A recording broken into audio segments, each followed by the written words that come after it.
All right, welcome to Beyond Basketball with Bryant and Stint. My name is Brian Rowsom, a former Charlotte Hornets player and your host, along with my co-host, Miss Andrea Stinson, NC State Wolfpack Hall of Famer, also WNBA Charlotte Sting All-Star player. Yes. Our guests today are former NBA player Kenny Gattison, James Blackburn, current overseas agent with Slash International Sports Agency. And I'm happy to have James here also because I want him to explain to a lot of the players that are out there watching how it is to work, get jobs overseas. He's represented a lot of players overseas. I've gotten players from him before for my teams in the past. And also there's a new FIBA rule that just came out this past week, in which we'll talk about too, as far as agent fees and so forth. So he'll be very informative from that aspect. But the first topic I want to jump into though is the current state of the NBA. NBA ratings are down. Some of it is because of the style of play. Some of it is because of load management. What are you guys' thoughts on that? Let's start with you, Ken. Well, I think it's a combination of both. You're really talking about a gradual change in the game that has really gotten away from team play back to individual play. And this load management thing it's an issue because the tickets are very expensive and you paying these guys a ton of money, and then you go to a game, you take your kids, and then they're not there, they're in street clothes or not out there playing. So it's right now the NBA has created their own storm, and it's brewing, and they need to figure out a way to fix it. And it's really, you can blame it on the style of play. You can blame it on a whole lot of factors. And back when we played in '80s and '90s, Commissioner Stern, he's like, okay, we got to clean up this bully ball because it was 3 fights and 2 broken noses in every game. Yeah. So Yeah. they wanted to get the scoring up, and Now it's too well, much everybody scoring. averaged 135 points and nobody's playing defense. And, you really, the quality of the product is suffering because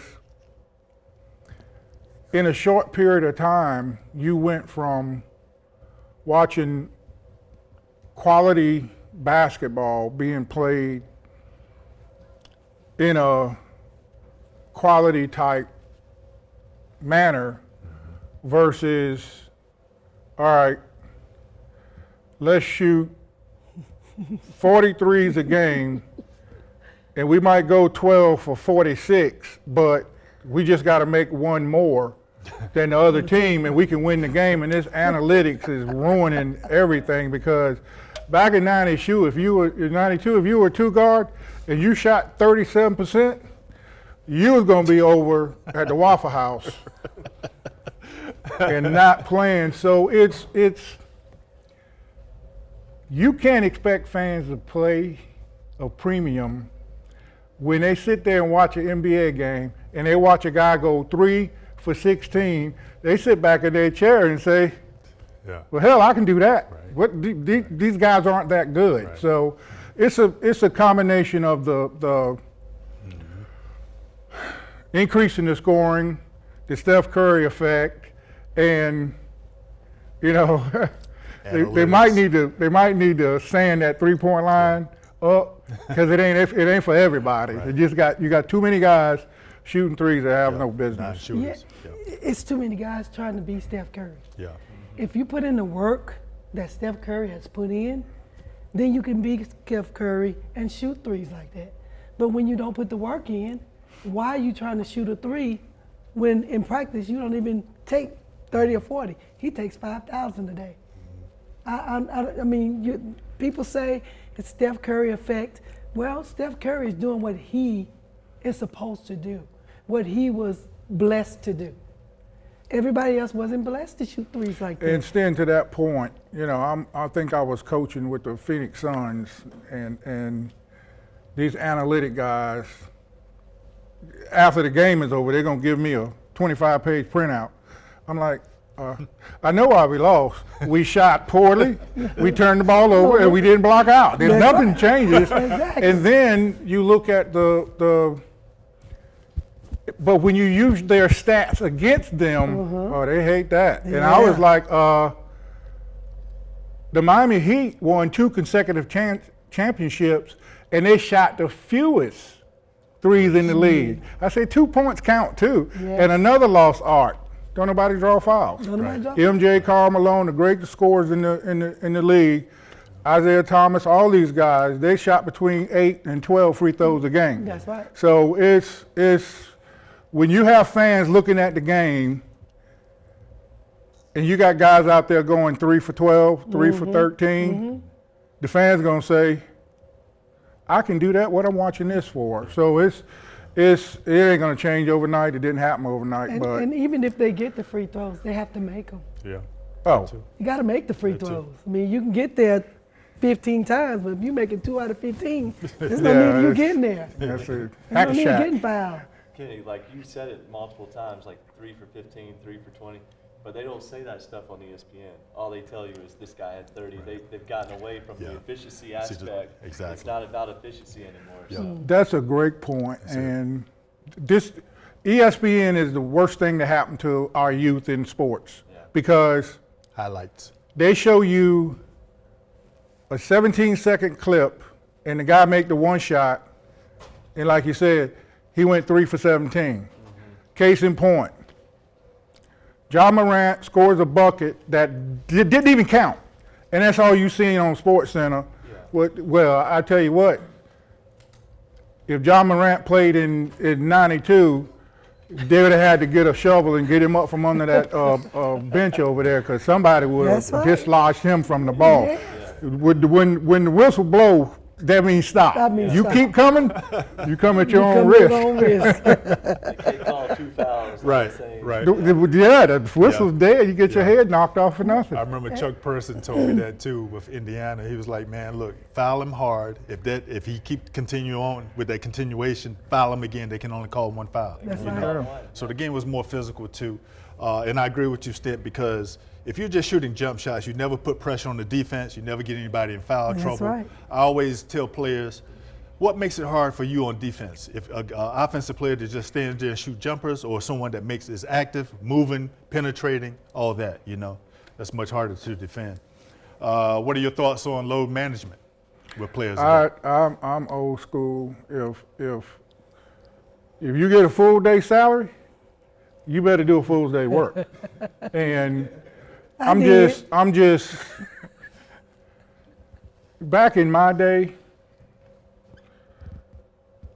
if you broke your finger or it came out of joint, you popped it back in and put 2 pieces of tape around one, the good one, right.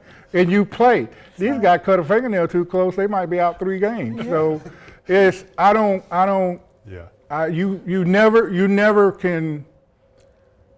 One thing about it, you never question a guy if he says he's injured. But the coach told me early in my career, he said, "Son, there's a difference between being injured and hurt." I said, "Well, what's the difference, Coach?" He said, "If you hurt, you can play. If you injured, you go into the hospital." Right. I said, "Yes, sir. That's why I got 10 screws in my body now."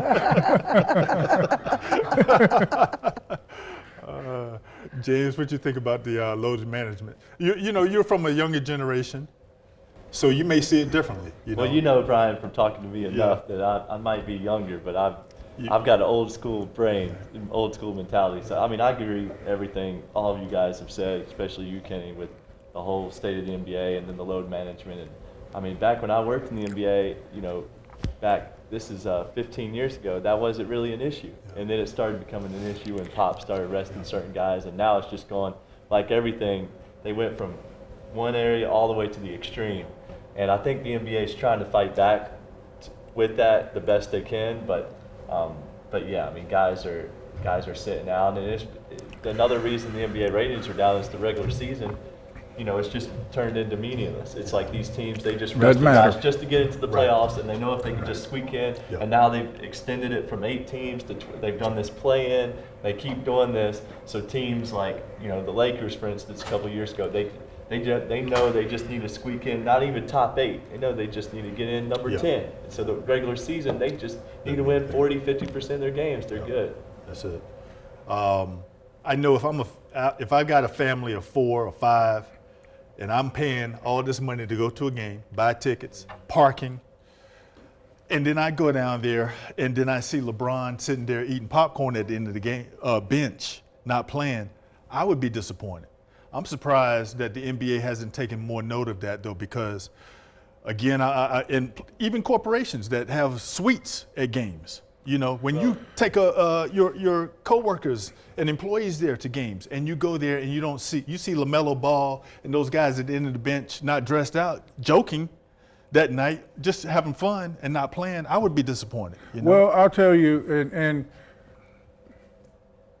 it's not a problem until it's a problem.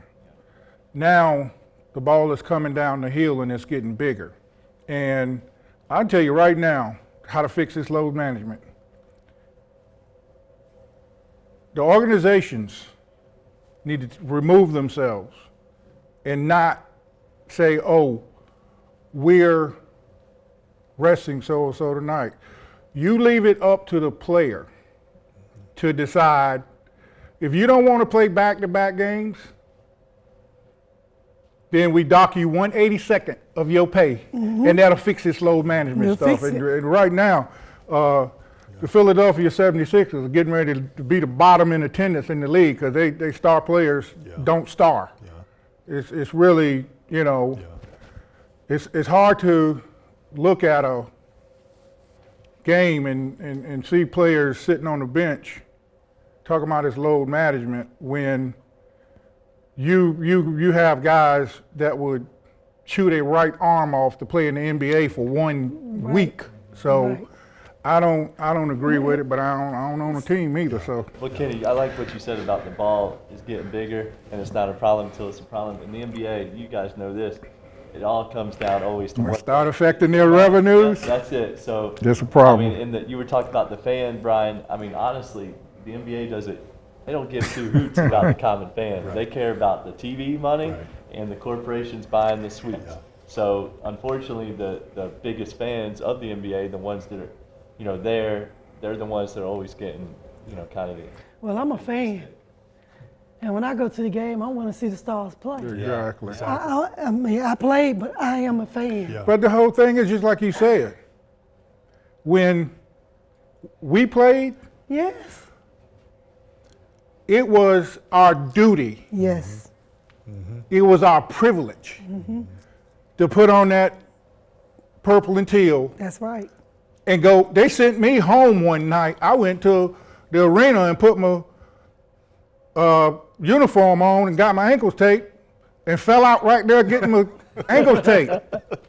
And the trainer, Terry Coughlin, he's like, God, what the hell is wrong with you? Man, I don't know. I'm thirsty. But you were trying to play though. I had a fever, 103, and had strep throat. But I'm like, But still trying to play. take my ankles up and put my Right. boots on because I'm going to work. Right. So they need to get that mentality back. But, I hate to say it, but it's our professional sport league, and they're starting to create this AAU football. You got a bunch of AAU brats that are highly paid pros now, and these guys and girls, they come to a arena with $160 backpack with $190 shoes in it and a pair of $60 flip-flops. I had one pair of shoes my senior year in high school. I played every game in them and I practiced every practice in them. So don't tell me about, ain't nobody never jumped higher than MJ just because they bought some $200 Jordans. But my thing on load management is, as a player, I played in the WNBA for 8 years. 7 of those 8 years, I started and played every game. For That's 8 what I'm years talking about. Give me straight. some. You wanted to play. I wanted to play. I would not miss a game. I hurt my ankle. We had a back-to-back, hurt my ankle. I stayed up all night getting treatment just so I can go get back in the starting lineup and play. Just so I can go back and play. I mean, today it's just a different mentality, y'all. Well, you love the game. And I love the game.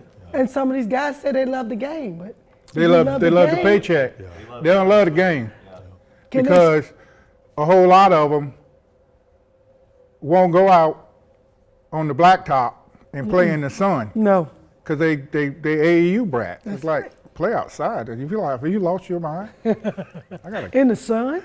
Do you guys think that Adam Silver needs to step up and do more to combat these problems, though? Look, I know a lot of people love Adam Silver. I've been saying for a long time, I've been telling some friends that I think he's the worst commissioner in sports. The best thing he ever did was the first thing he ever did, and that was to get rid of Donald Sterling when that controversy was going on. You remember that when he first took over in 2014? I don't think David Stern would have it like it is today. I don't. The dress, dress code is one thing, guys wearing whatever they wear these days, that's fine. But still, I think Adam Silver is a little bit too lax, too player friendly. He lets a lot of stuff go that shouldn't be going on. Look at what he's trying to do next month for the All-Star game. He's trying to play more games at the All-Star game, and guys don't even want to play in the All-Star game itself, which makes no sense to me. Well, and to your point, and I spent enough of my days involved with the Players Union when I did play, and this is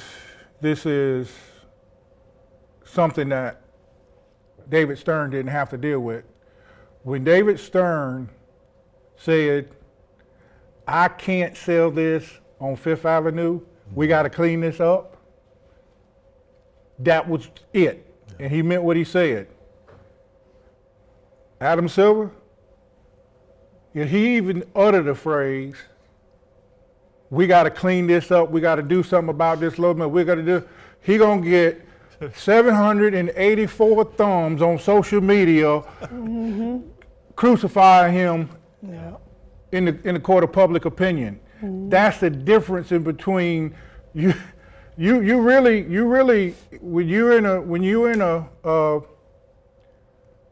spot of leadership now, when these big companies and corporations, it's almost a real good strategy to not say anything, just say steady as she goes, because it doesn't matter whether Adam Silver says we got to address the load management. He's going to get attacked in social media overnight, and it's going to be good, bad, indifferent. But to your point, David Stern didn't have to deal with social media and the public outcry, and inevitably it's going to make you end up looking like the bad guy, because it's almost like anything else. You just people don't like change. They're going to complain about, oh man, these 82 games and all these minutes we playing and da-da-da-da-da. You say, okay, which one of y'all players want to be deducted 1/82nd of your check so you can rest? Not one of them gonna raise their hand. Not one. So it's everything that's happening in sports now is happening in real time, and it's new.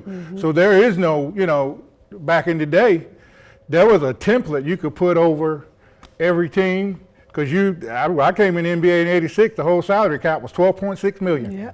Now they got the dang 10th man on the team making $12 million.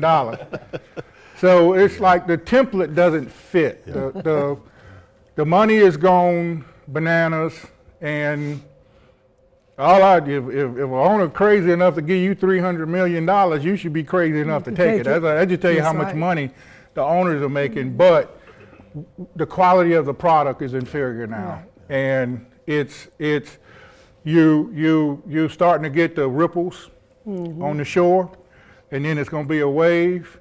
They've had to get it before the tsunami, because when that television money get cut and that sponsorship, overseas view, your pay then you got a problem. Like I said, in the NBA and any other company, it's not a problem till it's a problem. When it hits you in the pocketbook, then it's going to be a problem. Yeah, so because they'll work it out. If They'll you're work it complaining out. about 82 games and they cut it down, if they cut the games down, they got to cut your paycheck down. Right.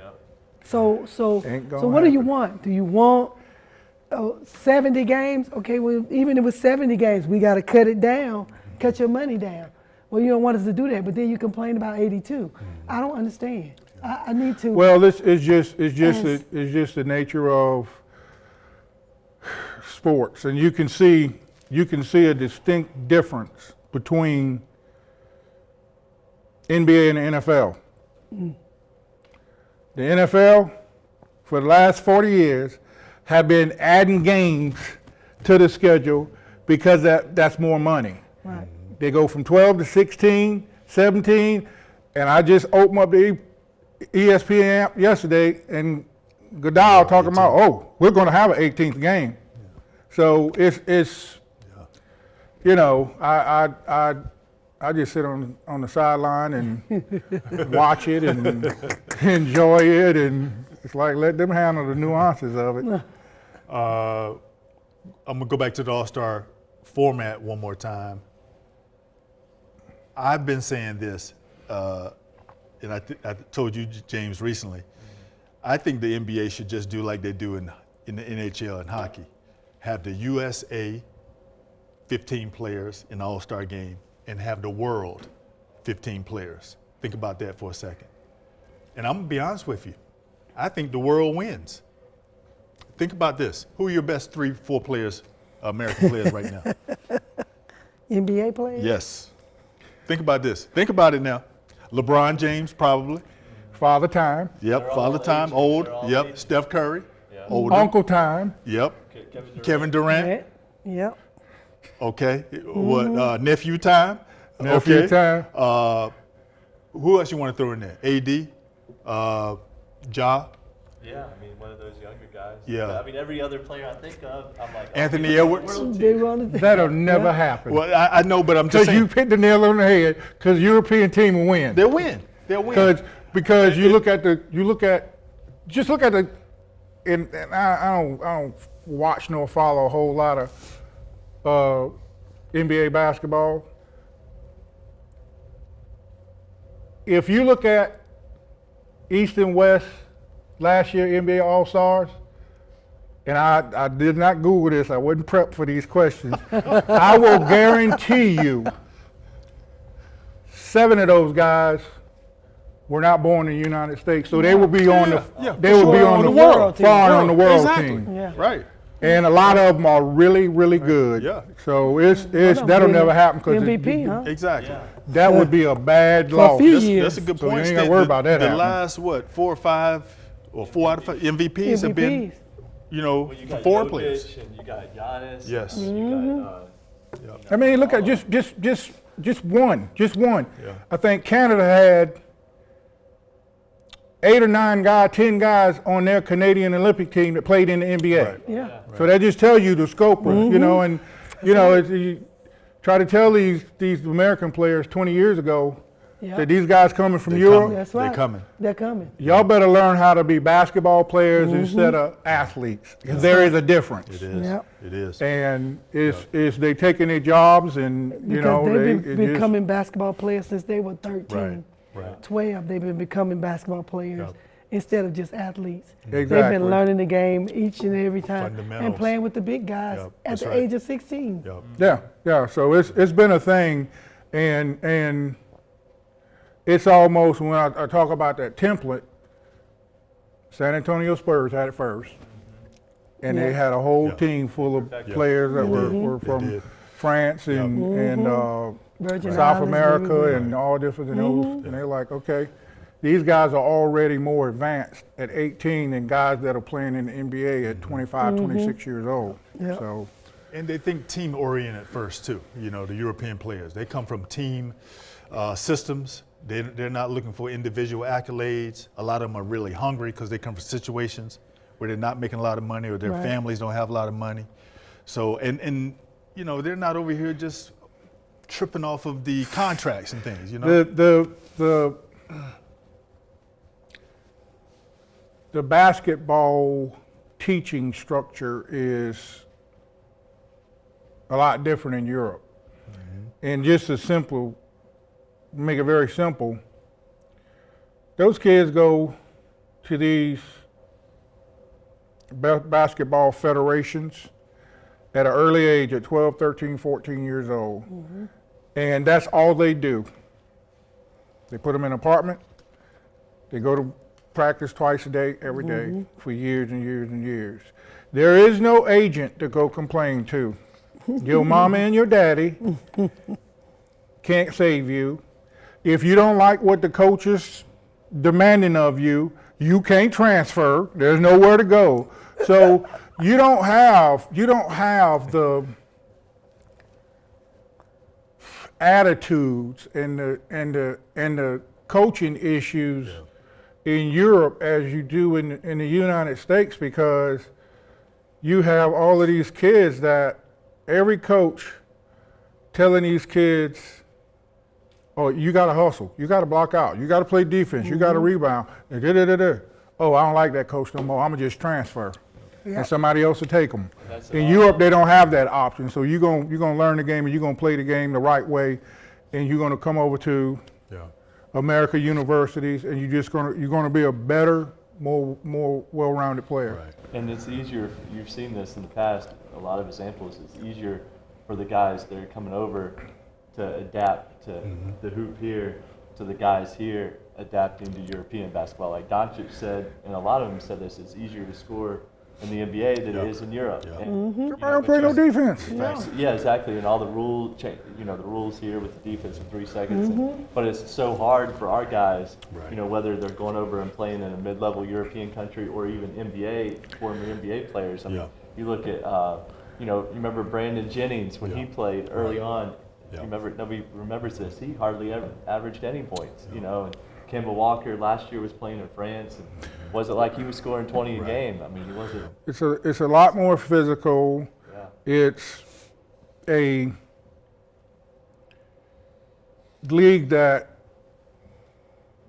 demands you play the game the right way, and the coach. You can't quit your team in Europe and go play anywhere else. They won't allow it. So and it's the same thing that but opposite over here. And I can't tell you how many young players I coached in the NBA, and I'm like, you want to play more minutes? Be the best defensive player on the floor.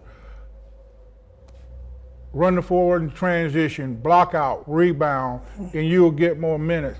I said, if you're either helping us win or you contributing to us losing, and if you're contributing to us losing, I'll be the one to tell them to get rid of you.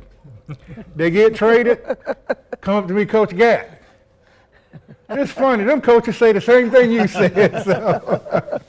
It's really I'm not gonna say it's a wasted opportunity for a lot of these young kids, but our coaches, our way of teaching the game has been, for the most part, dumbed down and less demanding. And you know, I say this all the time when I'm talking to kids about, I had the best high school coaches in the world, football and basketball, because they demanded you do things the right way, not their way, the right way. And when coach come in and he say the first day of practice, if you take the ball behind your back or in between your legs, you cut. 30 minutes later in ball handling, one guy did it, give me my jersey. So it's you, but you sitting here and you might as well turn around and preach to the choir, because they done heard it all before. And the second you get on them, they transfer. I don't like him no more. Then you're gonna get the mama call you, and they're gonna come to the gym and beat you up, and I mean, just it's just gotten to a point where it's just Out of hand. it's borderline pathetic, and it's they're losing jobs, they're losing scholarships because they're going to the foreign players because they're better, they're more well-rounded. And it starts early. It starts in middle school. Parents get upset because their kid doesn't play much. Well, your kid plays on what they do in practice. If they don't practice hard and they don't play hard, then your kid doesn't play. Don't come to me as a coach. I've coached middle school, I've coached high school, I've coached college. And I tell my parents when we first start, listen, I don't discuss playing time with you because playing time is on your child. If they work hard for me and they play hard, but if they don't do that, then don't come to me complaining. So these kids in college, they complain about the coach because the coach get on because their middle school, high school coaches never got on them. So they never demanded anything from them, and when they get to college, they demand it because they're paying for you to be there. They're paying for you to be in school. So they're demanding that you do the things that you're supposed to do. Oh no, I don't want to do that. Then they go somewhere else. Then they go transfer. They transfer and then they go somewhere else. And okay, that coach demanded stuff and you decide to do it. So what was the difference between the first one and the second one? Exactly. You went from one Division I to another one. Right. Yeah, that's what happens.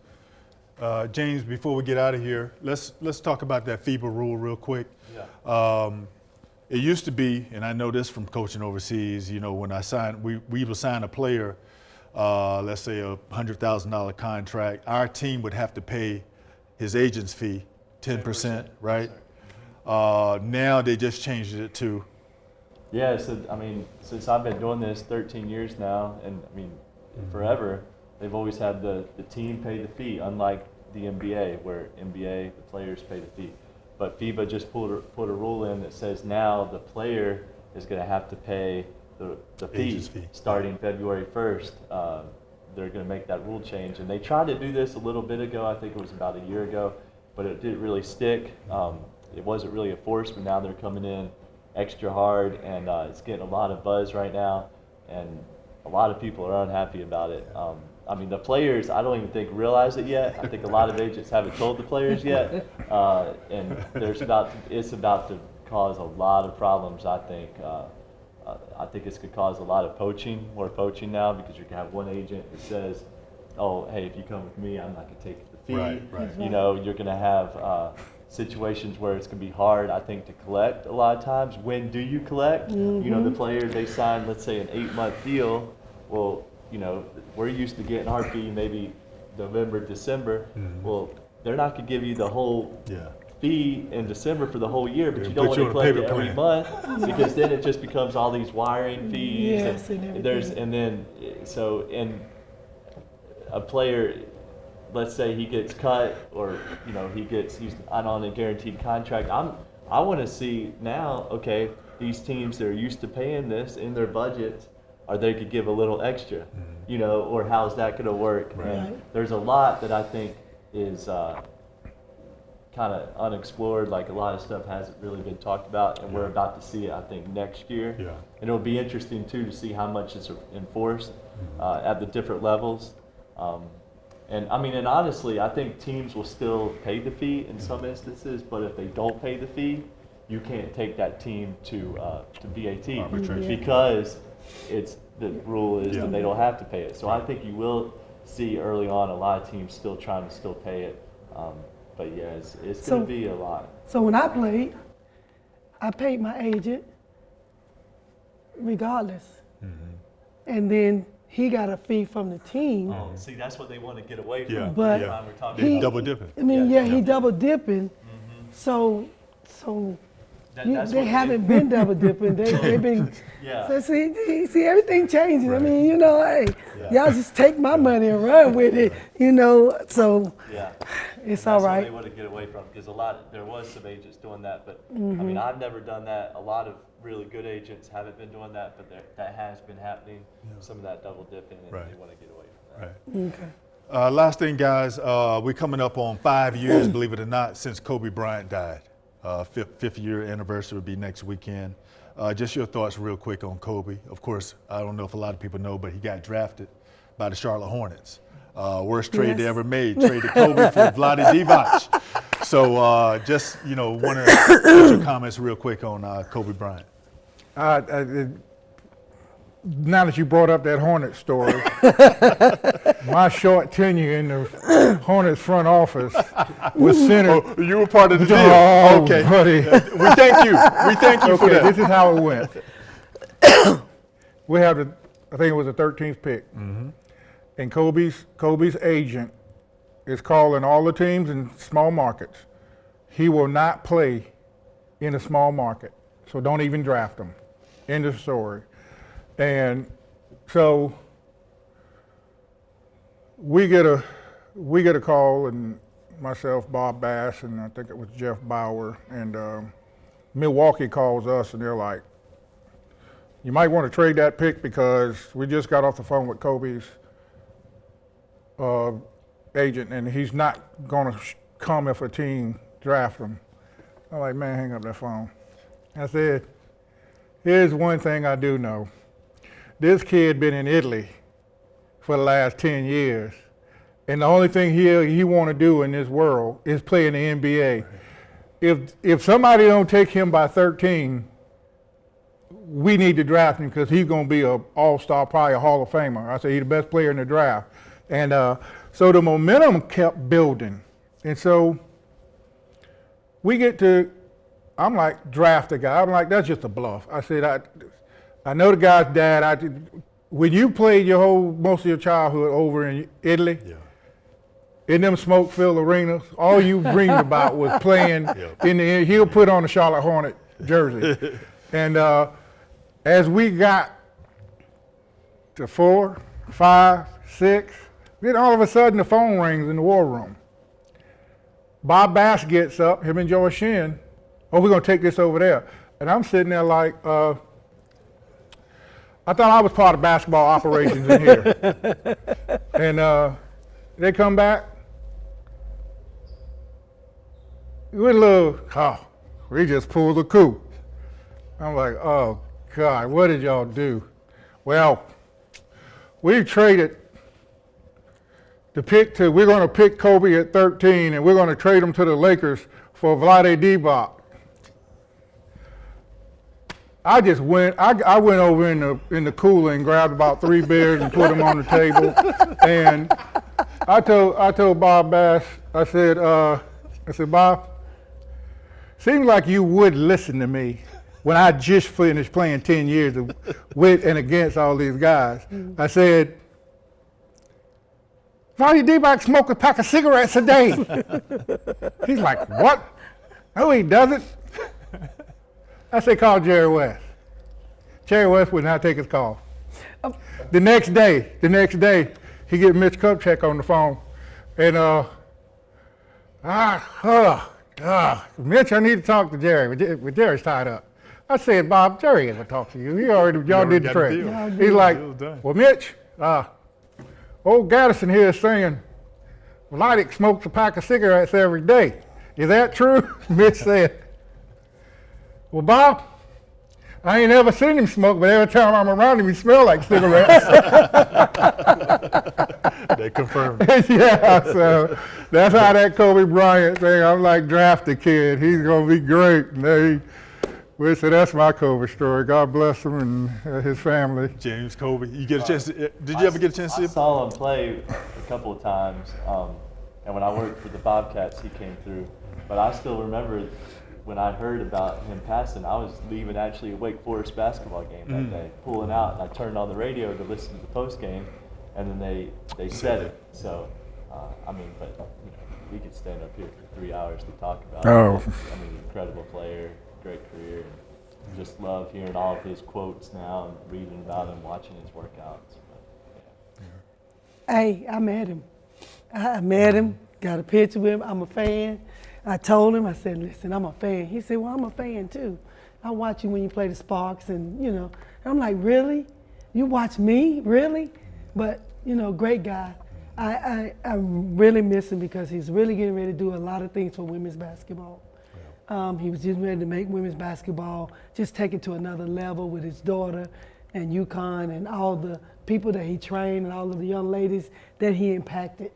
So just on that, you know, you miss a guy like that who kind of just took women's basketball and was gonna roll with it. Yeah. But I love Kobe. He awesome player. I love watching him. It's his work ethic. Yeah. And it's almost the exact opposite of what we've been talking about. You know, load management with Kobe didn't exist. No. He's going to play hard every night. One thing I can respect about him and some other players like Westbrook too, Michael Jordan, of course, they would play hard against the Clippers on a Monday night as opposed to just playing hard against somebody on a national televised game. It didn't matter. They were coming at you every night, just like Giannis does today. Right. You know, so I can totally respect that about Kobe. That'll do it for this show. I want to thank my guest again, Kenny Gattison, former NBA player, a longtime friend of mine. He played at Old Dominion. I played at UNC Wilmington, but he's from Wilmington, North Carolina, so I've known him since college. James Blackburn / International, right?